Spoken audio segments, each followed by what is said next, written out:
সহিহ বুখারীর বর্ণনা 6783 নম্বর হাদিস।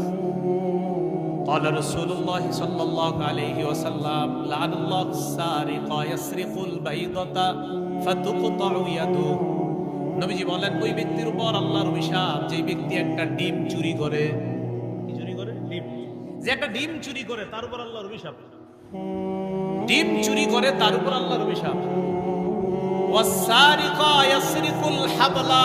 নবী বলেন, অন্যায়ভাবে কেউ যদি একটা রশি চুরি করে তার উপর আল্লাহর অভিশাপ। একটা রশি কেউ চুরি করলো তার উপর আল্লাহর অভিশাপ। এখন বলেন তো, ডিম চুরির চোরের উপর যদি আল্লাহর অভিশাপ হয়, তো ডিম চোরের উপর যদি আল্লাহর অভিশাপ হয়, তো জায়গা জমি লুণ্ঠনকারী যে চোর আছে এর উপর কি হবে? ডিম চোরের উপর আল্লাহর অভিশাপ। বড় ভয়ঙ্কর পর্যায়ে যে চোর আছে এদের উপর কি অবস্থা? আল্লাহ হেফাজত করে। আবু দাউদ শরীফের বর্ণনা 3474 নম্বর হাদিসের বর্ণনা, 3674 নম্বর হাদিসের বর্ণনা। এই হাদিসের মধ্যে আছে, قال رسول الله صلى الله عليه وسلم لعن الله الخمر وشاربها وساقيها। মদের উপর আল্লাহর অভিশাপ, মদ পানকারীর উপর আল্লাহর অভিশাপ। ওয়াসাকিয়াহা, মদ পরিবেশনকারীর উপর আল্লাহর অভিশাপ। অনেকে প্রশ্ন করে, হুজুর আমি মদ খাই না, তবে মদের দোকানে চাকরি করি, মদ পরিবেশন করি। রাসূল বলছেন, মদ পরিবেশনকারীর উপর আল্লাহর অভিশাপ। ওয়া বাইআহা ওয়া মুবতাআহা,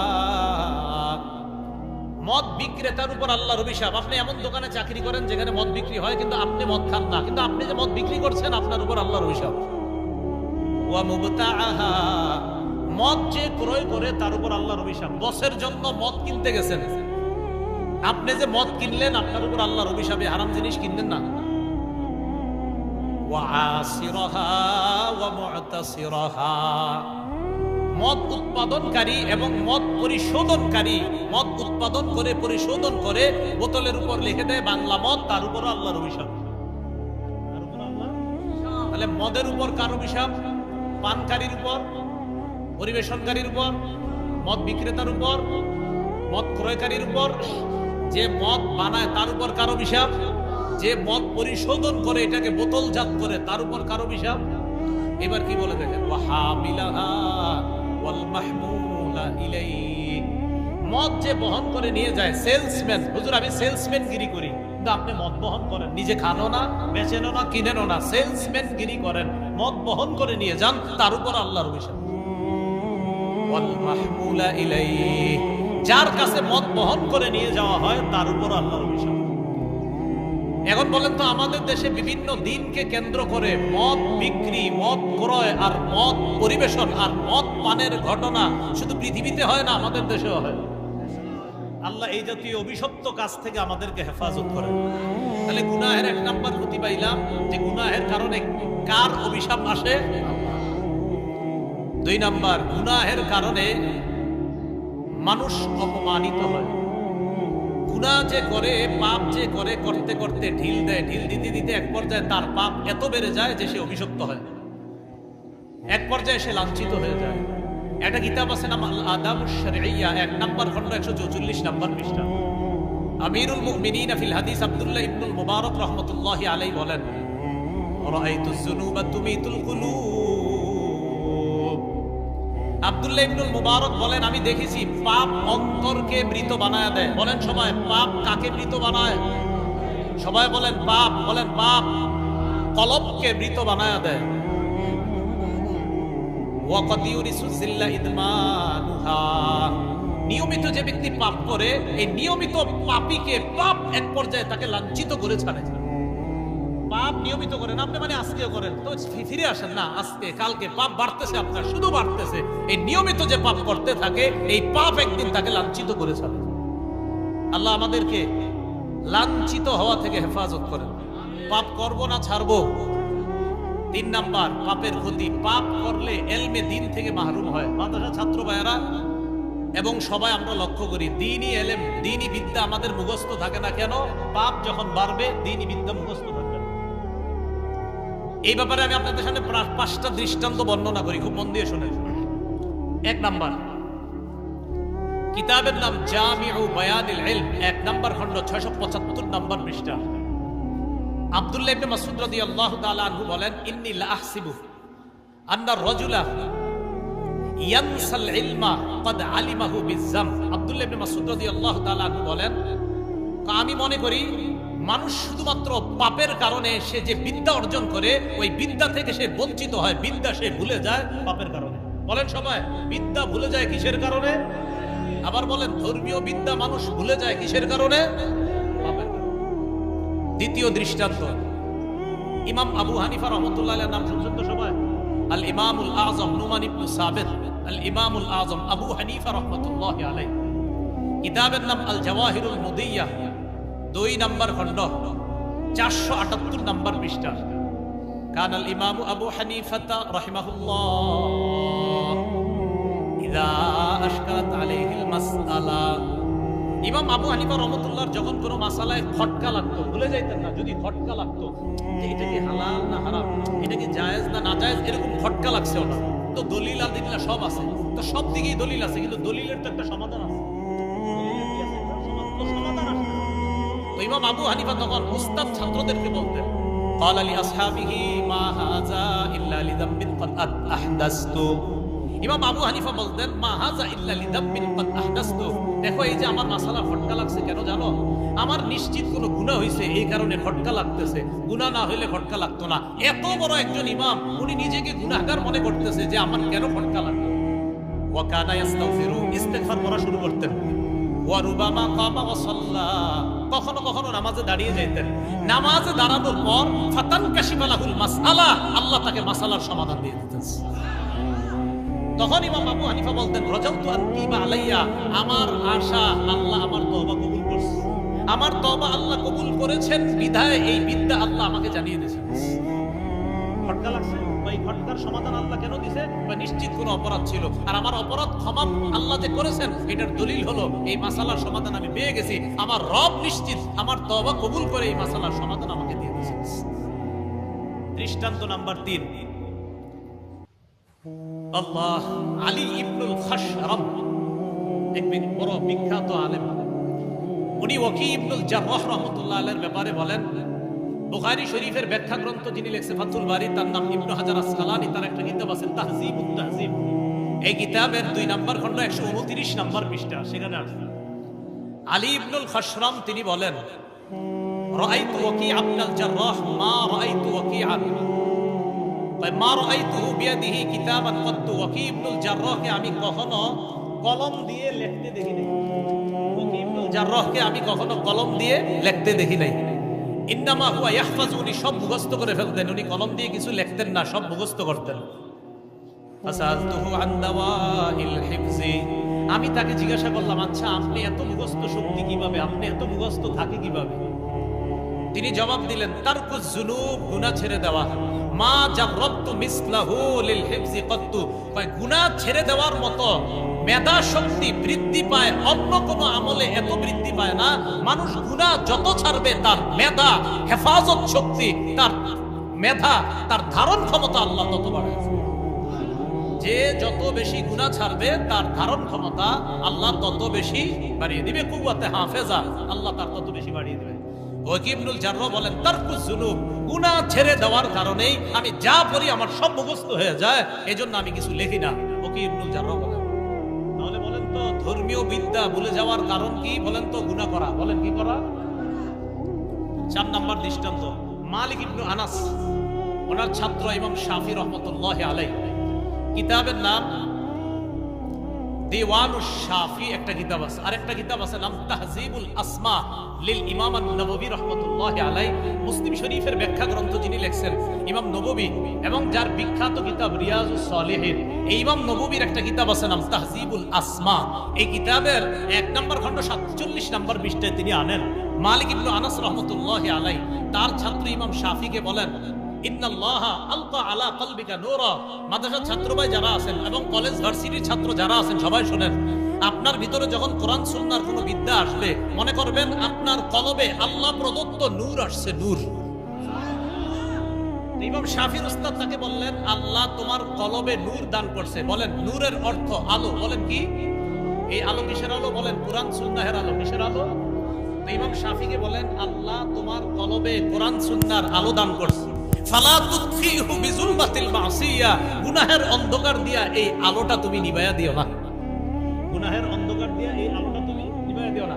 বলেন আমার সাথে সবাই, আমাদের কলবে যেই নূর আসবে, যেই আলো আসবে, এই আলোকে কিসের অন্ধকার দিয়ে নিভানো যাবে না? গুনাহের। এই জন্য ছাত্র ভাই যারা আছেন, বিশেষ করে মাদ্রাসার, আপনারা তো পড়েন কোরআন সুন্নাহ।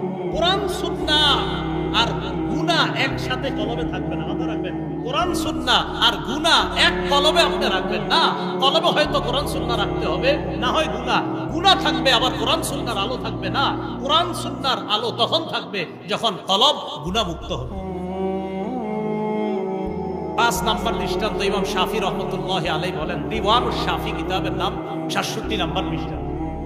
ইমাম শাফি রহমতুল্লাহি আলাইহি বলেন, শাকাউতু ইলা ওয়াকিইন সুআ হিফজি, আমি আমার উস্তাদ ওয়াকি রহমতুল্লাহ আলাইহির কাছে শিকায়াত করলাম, অভিযোগ করলাম, হুজুর আমি যা পড়ি সব ভুলে যাই, কি করব? ফারশাদানি ইলা তারকিল মাআসি, আমাকে তিনি বললেন গুনাহ ছেড়ে দেওয়ার জন্য। ফাইনাল ইলমা নূরুম মিন ইলাহি, তিনি বললেন এলেম, কোরআন সুন্নাহর এলেম হলো আল্লাহর পক্ষ থেকে নূর। বলেন কোরআন সুন্নাহর বিদ্যা এটা কার পক্ষ থেকে নূর? ওয়া নূরুল্লাহি লা ইউতা লিআসি, আল্লাহর নূর এটা কোনো গুনাহগারকে দেওয়া হয় না, কোনো নাফরমানকে আল্লাহর নূর দেওয়া হয় না। আল্লাহ গুনাহ থেকে বেঁচে আমাদের কলবটাকে যেন কোরআন সুন্নাহর আলোকে আলোকিত করতে পারে, আল্লাহ তৌফিক দান করেন। গুনাহের 4 নাম্বার ক্ষতি, খুব মন দিয়ে শুনবো, গুরুত্বপূর্ণ কথা। 4টা 5টা 10টা 20টা সূরা যাদের মুখস্থ আছে এবং যারা হাফেজ, সবাই হাত তোলেন। সবার তো এরকম মুখস্থ আছে না? 3টা 4টা 5টা সূরা সবার মুখস্থ আছে না? তাহলে আবার হাফেজ সাহেব সবার আছে না মুখস্থ? ঘটনাচক্রে আপনাদের মধ্যে অনেকে আছেন 10টা সূরা মুখস্থ করার পর 8টা মুখস্থ আছে, 2টা ভুলে গেছে।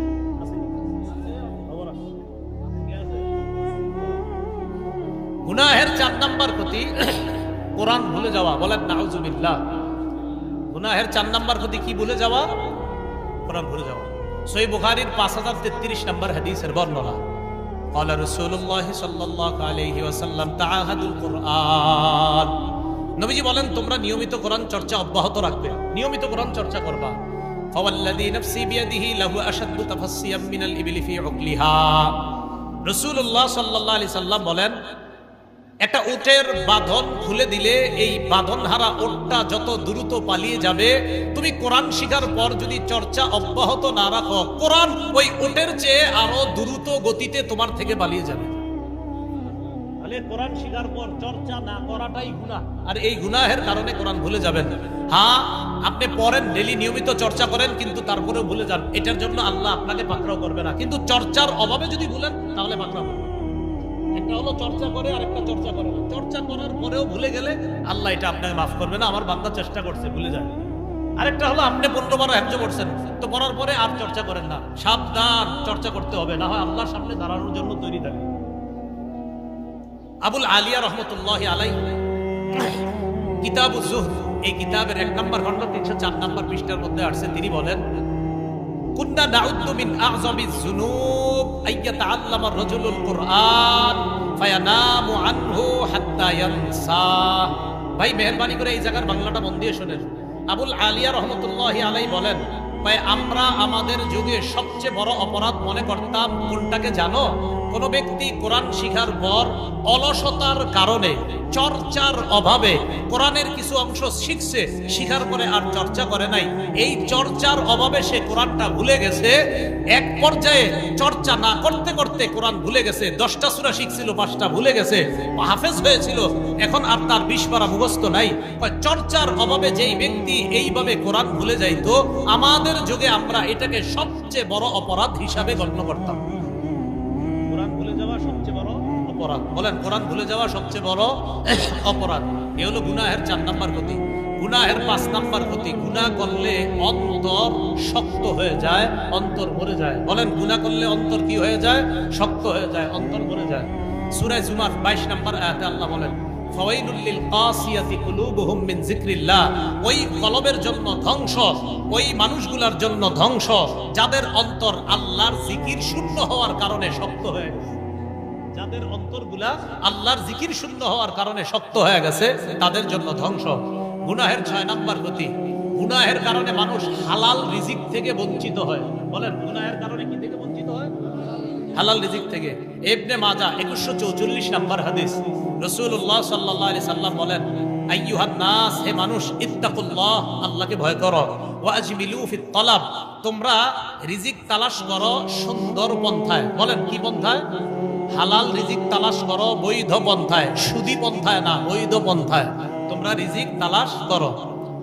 নবীজি বলেন, ইন্না নাফসান লান তামুতা, কেননা কোন নফস মারা যাবে না, হাত্তা তাস্তাউফিয়া রিজকাহা, কোন মানুষ মারা যাবে না তার জন্য যে বাজেট আছে রিজিক, ওই রিজিক শেষ হওয়ার আগে কোনো মানুষ মারা যাবে না। প্রত্যেকটা মানুষের আল্লাহর পক্ষ থেকে একটা রিজিকের বরাদ্দ আছে, এই বরাদ্দ শেষ হওয়ার আগে কোনো মানুষ মারা যাবে না। নবী বলেছিলেন, তো নবীজি বলেন, যেহেতু তুমি তোমার রিজিকটা পাওয়ার আগে মরবা না, তাই তোমার রিজিকটা হালাল পন্থায় তুমি তালাশ করে যাও। আজকে পাও নাই কালকে পাবা, কালকে পাও নাই পরশু পাবা, পাবেই পাবে। হালাল পন্থায় তালাশ করো, হারাম পন্থায় ছাদে উঠো না। হারাম পন্থায় উঠো না, কারণ আপনি যে যেটা পাইতে মনে হয় 10 টাকা বাড়ি আপনি কিন্তু বৈধ পন্থায় 10 বছর পরে হইতেন। তো রাসূল সাল্লাল্লাহু আলাইহি সাল্লাম বলেন যে তুমি হালাল পন্থায় তোমার রিজিকটা তালাশ করো, কারণ তোমার কপালে যা আসবে এটা আজও কালো আসবে, কারণ তুমি এটা না আসা পর্যন্ত মারা যাবে না। সহিহুল জামের 2085 নম্বর হাদিসের মধ্যে রাসূল সাল্লাল্লাহু আলাইহি ওয়াসাল্লাম বলেন, লা ইয়াহমিলান্না আহাদাকুম ইস্তিফতাউর রিজকি আইয়াতুবাহু বিমাসিয়া, তোমাদের কাউকে যেন দ্রুত ধনী হওয়ার নেশাটা তোমাদের কাউকে যেন গুনাহের মাধ্যমে টাকা কামাই করতে উদ্বুদ্ধ না করে। বলেন আমার সাথে সবাই, আমাদেরকে দ্রুত ধনী হওয়ার নেশা যেন অবৈধ পন্থায় টাকা কামাই করার প্রতি নিয়ে না যায়। অবৈধ পন্থায় ধনী হওয়ার নেশা আমাকে যেন হারাম পথে, অবৈধ পথে উপার্জনের দিকে নিয়ে না যায়। আল্লাহ আমাদেরকে হেফাজত করেন। গুনাহের 7 নাম্বার ক্ষতি, গুনাহ করতে করতে মানুষ এমন হয় ফেরেশতাদের দোয়া থেকে বঞ্চিত হয়ে যায়। বলেন নাউজুবিল্লাহ। সূরা গাফিরের মধ্যে আল্লাহ বলেন, আল্লাযীনা ইয়াহমিলুনাল আরশা ওয়া মান হাওলা, যারা আরশ বহন করে ফেরেশতারা আর আরশের আশেপাশে যে ফেরেশতারা আছে, ইউসাব্বিহুনা বিহামদি রাব্বিহিম, তারা আল্লাহর প্রশংসা সহ তাসবিহ পাঠ করে। ওয়া ইস্তাগফিরুনা লিল্লাযীনা আমানু, ফেরেশতারা ঈমানদারদের জন্য আল্লাহর কাছে ক্ষমা চায়। আল্লাহর কাছে কি চায়? ক্ষমা চায়। তো আল্লাহর কাছে ক্ষমা চাবে কি আমি সারাদিন খালি গুনাহ করবো এরকম নাকি? না, গুনাহ ছেড়ে দিতে হবে। যদি গুনাহ ছেড়ে দেই আর তওবা করি, আমাদের জন্য ফেরেশতারা আল্লাহর কাছে দোয়া করবে। গুনাহের 8 নাম্বার ক্ষতি, মানুষ গুনাহ করতে করতে আল্লাহরে ভুলে যায়, এক পর্যায়ে নিজেরে ভুলে যায়। বলেন গুনাহ করতে করতে মানুষ কাকে ভুলে? এক পর্যায়ে কাকে ভুলে? সূরা হাশর আল্লাহ বলেন, ওয়ালা তাকুনু কাল্লাযীনা নাসুল্লাহা ফাআনসাহুম আনফুসাহুম, তোমরা তাদের মতো হয়ো না যারা আল্লাহকে ভুলে যায়। এক পর্যায়ে আল্লাহ তাদেরকে আত্মবিস্মৃতি বানিয়ে দেয়, মানে আল্লাহরে ভুলে যায়, আল্লাহ তখন ওই ব্যক্তিকেই ভুলিয়ে দেয়। এবারটা তুই আমারে কি বলবি, তুই তো নিজেরই ভুলে গেছিস। কোন ব্যক্তি যখন আল্লাহকে ভুলে যায় তখন আল্লাহ তাকে আত্মবিস্মৃতি বানায় দেয়। এটা গুনাহের 8 নাম্বার ক্ষতি। গুনাহের 9 নাম্বার ক্ষতি, গুনাহ মানুষকে নিঃস্ব বানায় দেয়। বলেন গুনাহ মানুষকে কি বানায় দেয়? নিঃস্ব। মুসলিম শরীফের হাদিস, রাসূলুল্লাহ সাল্লাল্লাহু আলাইহি সাল্লাম বলেন, আতাদরুনা মাল মুফলিস, তোমরা কি জানো নিঃস্বকে? সাহাবারা বললেন, আল মুফলিসু ফিনা মান লা দিরহাম লাহু ওয়ালা মাতাআ, আমাদের মধ্যে নিঃস্ব ওই ব্যক্তি যার ধন সম্পদ নাই, টাকা পয়সা নাই, ওই ব্যক্তি হলো আমাদের মাঝে সবচেয়ে নিঃস্ব। তো রাসূলুল্লাহ সাল্লাল্লাহু আলাইহি ওয়াসাল্লাম বলেন, ইন্নাল মুফলিসা মিন উম্মতি ইয়াতি ইয়াউমাল কিয়ামাহ বিসসালাতিন ওয়া সিয়ামিন ওয়া যাকাতিন, আমার উম্মতের নিঃস্ব ওই ব্যক্তি যে ব্যক্তি কিয়ামতের ময়দানে নামাজ নিয়ে উপস্থিত হবে, রোজা নিয়ে উপস্থিত হবে, যাকাত নিয়ে উপস্থিত হবে, ওই ব্যক্তি নিঃস্ব। সাহাবারা বললেন, হুজুর তার টাকা পয়সা নাই, সে নিঃস্ব। নবীজি বললেন, না, কিয়ামতের ময়দানে সে নিঃস্ব যে নামাজ, যাকাত ইত্যাদি নিয়ে উপস্থিত হবে, আমলের পাহাড় নিয়ে উপস্থিত হবে, সে নিঃস্ব। এটা আবার কিভাবে নিঃস্ব? রাসূল বলেন, এই ব্যক্তি কিয়ামতের ময়দানে আসবে, ওয়াকাত শাতামা হাযা, হাজী সাহেব আরেকজনকে গালি দিত, হজ করতে বন্ধ এবার খালি মানুষের ওয়াকাত শাতামা হাযা, আরেকজনকে গালি দিত, ওয়া কাযাফা হাযা, আরেকজনের উপর খালি ঢিল ছুঁড়ে মারতো। মানে হাজী সাহেব মানে হজ করছেন আপনি 60 বার, কিন্তু আরেকজনেরটা কেমনে মারবেন সারাদিন এই ধান্দা। ও দরবা হাজা, আরেকজনে প্রহার করলেন, ও সাফাকা দামা হাজা, আরেকজনের রক্তপাত ঘটাইলেন, ও আকালা মালা হাজা, আপনি আরেকজনের সম্পদ অন্যায়ভাবে ভক্ষণ করলেন। কিয়ামতের ময়দানে সব পাওনাদাররা আসবে, আসার পর ফায়ুতু হাদা মিন হাসানাতি ওয়া ইউতা মিন হাসানাতি, অমুককে তার নেক দেওয়া হবে, অমুককে তার নেক দেওয়া হবে, হাত্তা ইদা ফানিয়াত হাসানাতু, এক পর্যায়ে যখন তার নেকিগুলা শেষ হয়ে যাবে, উখিযা মিন খাতায়াহুম, তখন তাদের গুনাহগুলা, মানে যারা পাওনাদার, এই পাওনাদারদের গুনাহগুলা তাদের থেকে আনা হবে, আনার পর তুরিহা আলাই, তখন ওই গুনাহগুলা এনে যেই ব্যক্তি দুনিয়াতে অন্যায় করে গেছে তার উপর এগুলাকে দেওয়া হবে, এই গুনাহগুলা সব তার উপর নিক্ষেপ করা হবে, এক পর্যায়ে তাকে গুনাহের পাহাড় দিয়ে জাহান্নামে নিক্ষেপ করা হবে। তাহলে গুনাহ মানুষকে কি বানায় দেয়? নিঃস্ব। এই যে আমলের এত পাহাড় নিয়ে গেলে নিঃস্ব হয়ে যাবে। গুনাহ মানুষকে নিঃস্ব বানায় দেয়। সর্বশেষ কথা, গুনাহের কারণে মানুষ ধ্বংস হয়, শুধু নিজে ধ্বংস হয় এমন না, এক সময় মানুষকে গুনাহ করতে করতে মানুষের ধন সম্পদ থেকেও মানুষ নিঃস্ব হয়ে যায়। আল্লাহ সূরা কসসের মধ্যে বলেন ৭৬ থেকে ৮১ নম্বর আয়াত, কারুনকে আল্লাহ ধন সম্পদ দান করেছে, অহংকার করেছে, এক পর্যায়ে আল্লাহ বলেন ফাখাসাফনা বিহি ওয়া বিদারিহিল আরদ, আমি কারুনকে আর কারুনের ধন সম্পদ বাড়িঘর যা আছে সব মাটির নিচে দাফন করে দিলাম। আল্লাহ পাক রব্বুল আলামিন আমাদের সকলকে একটু একটু পরীক্ষা হবে। বলেন তো কয় গরম থেকে জাহান্নামের গরমের কথা মনে হয়? ১ নাম্বার, ২ নাম্বার জ্বর, ৩ নাম্বার আগুন। ৩ নাম্বার কি? আগুনের গরম। এই গরমের মৌসুমে আমরা কোনো গুনাহ করব না, বরং কবরের গরম আর জাহান্নামের গরমকে আমরা স্মরণ করব। এই স্মরণে আমরা দুনিয়া থেকে থেকেই যেন জাহান্নামের আগুন থেকে বেঁচে দুনিয়া থেকে থাকতেই যেন নিরাপত্তা নামাটা নিয়ে যেতে পারি। আল্লাহ তৌফিক দান করেন।